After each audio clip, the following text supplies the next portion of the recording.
Hello, English learners. Welcome back to another podcast here with us at EnglishPod. My name is Marco. And I'm Erica. And today we're bringing you another part of our sports series. And this time it's an advanced lesson. That's right. We're heading to the mountains today to take a skiing lesson. All right, so we're going to be learning about skiing, a winter sport and very popular throughout the world. So before we get started, why don't we take a look at a couple of words in vocabulary preview. Vocabulary preview. All right, so we're going to hear these two words in our dialogue. The first one is fresh powder. Fresh powder. Fresh powder. Okay, so powder. We probably know this phrase already. Yeah, but here we're talking about fresh, light snow. So fresh, light snow that recently fell. Yep. Okay, so it looks like powder. The best kind for skiing on. Okay, the best kind. All right, so fresh powder. What about our next phrase? Well, we're also going to meet a 4-time giant slalom champion. All right, a 4-time giant slalom champion. Okay, so giant slalom is a type of ski race. When you probably see it on TV when they go down the hill and they have to go through these red or blue flags, right? Yep.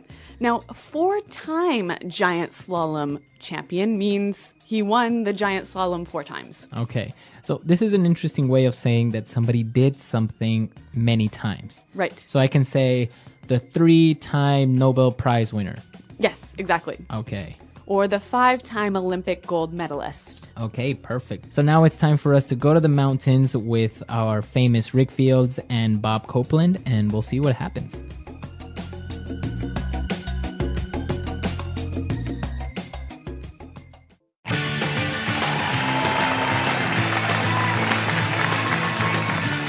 Welcome, ski lovers of all ages. My name is Rick Fields, and here with me is the man that needs no introduction, Bob Copeland. Thank you, Rick. What a beautiful day here in Aspen, Colorado, where the sun is shining and we've got 12 inches of fresh powder. It doesn't get much better than this. That's right, Bob, but today we have a special treat for our viewers. We're joined here by Ian Roussy, 4-time giant slalom champion. And on this special edition of the show, Ian is going to teach us the basics of skiing, so let's hit the slopes. Well, first off, let's get those boots on. You're going to want to make sure your boots fit snugly. That's right. Now snap them into your bindings. And you're also going to want a good pair of goggles to protect your eyes. It's a bright day today, so there's going to be a lot of glare out there on the slopes. We don't want you hitting any of those moguls. Bob, since you're a beginner skier and might take a few spills, it's a good idea to have a good warm pair of dry ski gloves. Easy there, Rick. Well, let's head over onto the chairlift and test your skills.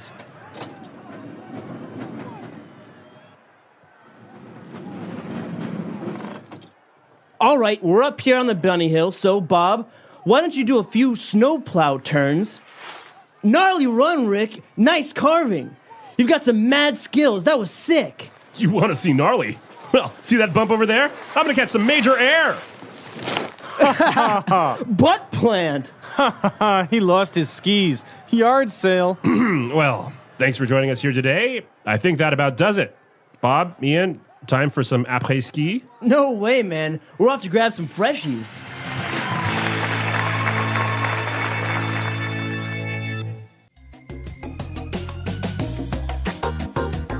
Pretty embarrassing for Rick there, wasn't it?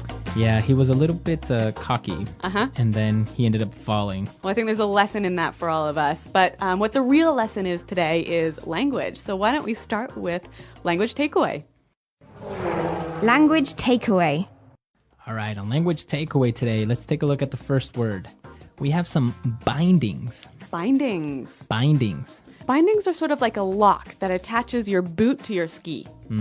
So those are the bindings. I guess it comes from the verb to bind. Yeah, to tie something so that it stays. Okay, binding. So for example, my bindings are broken. Okay, and another piece of skiing equipment, and very important, is goggles. Goggles. Okay, we have goggles now. Yep, not to be confused with Google. It's spelled almost the same way, huh? Yep, but goggles are kind of like, imagine a big pair of glasses that you wear when you ski. So it makes people kind of look like flies. Yes, They yeah. have these huge glasses. Yeah, and you'll also see safety goggles, which you might wear if you are a mechanic fixing a car or someone working with wood or chemicals or what have you. Okay, so goggles basically protect your eyes from snow, from the sun, from anything. That's right. All right. So moving on to our next ski word. They said you should wear the goggles so that you don't accidentally go over the moguls. Okay, moguls. Moguls. Okay, moguls. It sounds kind of strange. What are these things? Basically, these are the bumps that are in a ski hill. Bumps. Okay, so they're kind of like mini little hills. Yep. And they're very difficult to ski over, right? That's right. You got to be pretty good to handle those moguls. Okay. Now, since these guys are beginner skiers, they're starting out on the bunny hill. A bunny hill. The bunny hill. Okay, very popular among skiers. The bunny hill is the easiest hill. So it's where the beginners start to learn. Yeah, all the kids. All the kids are on the bunny hill. All right, and our final words. Actually, we're going to look at two words here because they mean almost exactly the same thing.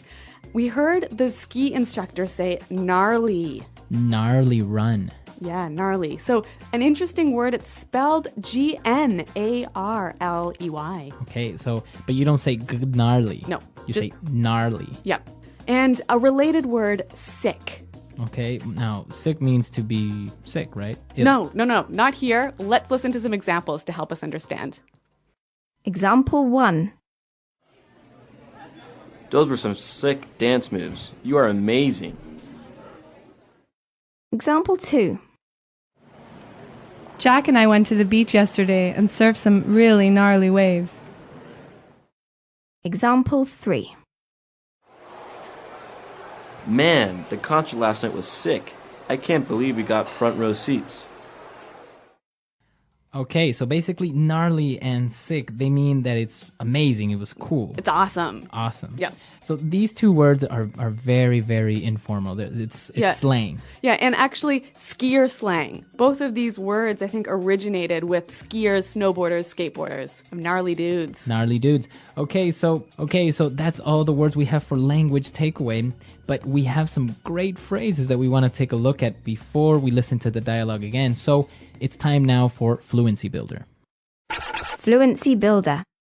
All right, so Rick said that it is time to... So Rick invited everyone to start skiing by saying, let's hit the slopes. Okay, so to hit the slopes. To hit the slopes.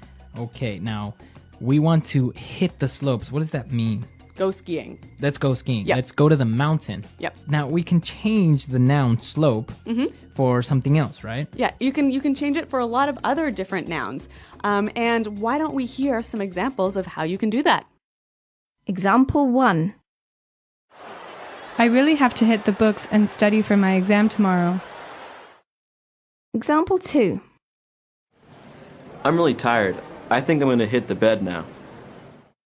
Example 3. Honey, can we hit the supermarket on our way home? I need to buy some milk. Okay, great. So great examples, and now we understand how we can use the hit the something. All right. What about our next phrase? Well, Rick warned Bob that he might take a few spills. Okay, so to take a spill. To take a spill. Take a spill. Fall. To fall. Yep. It means like a light fall or you, A pretty dramatic fall. pretty dramatic. So you fell. Yeah. So for example, instead of saying that little girl was riding her bike and she fell, I can say that little girl was riding her bike and she took a bad spill. Yep. Okay. So to take a spill. You have to use the verb take though. Yes, exactly. You cannot just spill. Okay. You have to take a spill. All right. What about our next phrase? Well, you might take a spill when you catch some major air. Okay. Catch some major air. To catch some major air.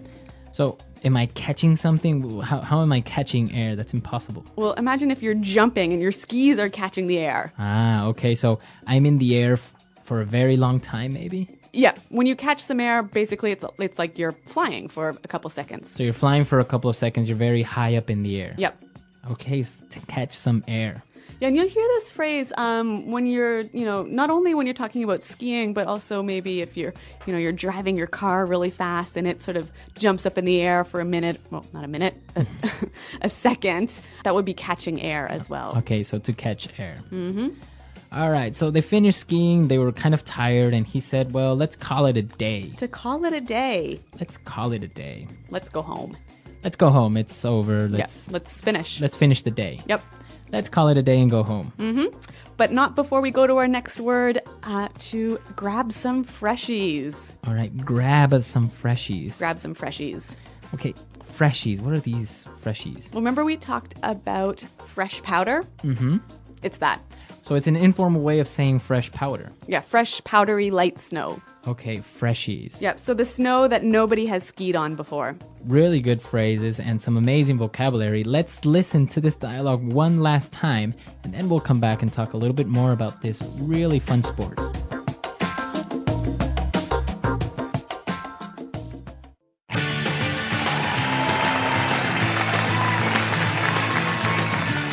Welcome, ski lovers of all ages. My name is Rick Fields, and here with me is the man that needs no introduction, Bob Copeland.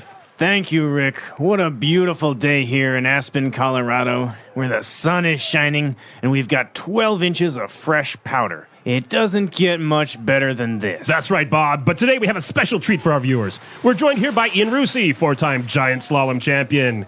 And on this special edition of the show, Ian is going to teach us the basics of skiing, so let's hit the slopes. Well, first off, let's get those boots on. You're going to want to make sure your boots fit snugly. That's right. Now snap them into your bindings. And you're also going to want a good pair of goggles to protect your eyes. It's a bright day today, so there's going to be a lot of glare out there on the slopes. We don't want you hitting any of those moguls. Bob, since you're a beginner skier and might take a few spills, it's a good idea to have a good warm pair of dry ski gloves. Easy there, Rick. Well, let's head over onto the chairlift and test your skills.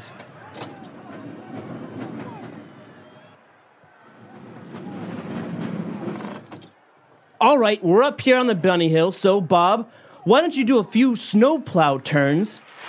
Gnarly run, Rick. Nice carving. You've got some mad skills. That was sick. You want to see gnarly? Well, see that bump over there? I'm going to catch some major air. Butt plant.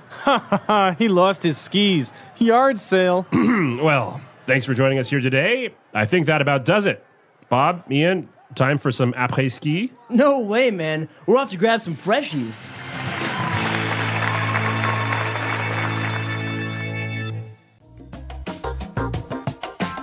Well, we heard the guys talk about après-ski, and actually this is one of my favorite parts of skiing. Mm-hmm. What is this? It sounds French. Yeah, it is. I guess the Frenchness sort of gives it an air of specialness, right? Uh-huh. But après-ski is basically the party that you have after you're finished skiing. So usually you would have parties after skiing. Right, so you finish your ski day, you've called it a day, you've glided down those slopes, and you head on over to the lodge, the little cabin. Mm-hmm. Grab a beer or two or maybe some hot alcoholic drink and kick back and relax with your friends. Wow. So it's popular for families to go to a ski resort and stay there for a couple of days. So This is when you would do this with your friends or family. Yep. And you know what? If it's with your friends, it's going to last until late into the night. All right, so it sounds fun. And next time, maybe if you go skiing with your friends and you guys are speaking English now, you can use all these great phrases and maybe surprise your friends if you tell them, let's go grab some freshies or something like that. Yeah, you'll sound pretty dialed, pretty cool. All right, so that's all the time we have for today.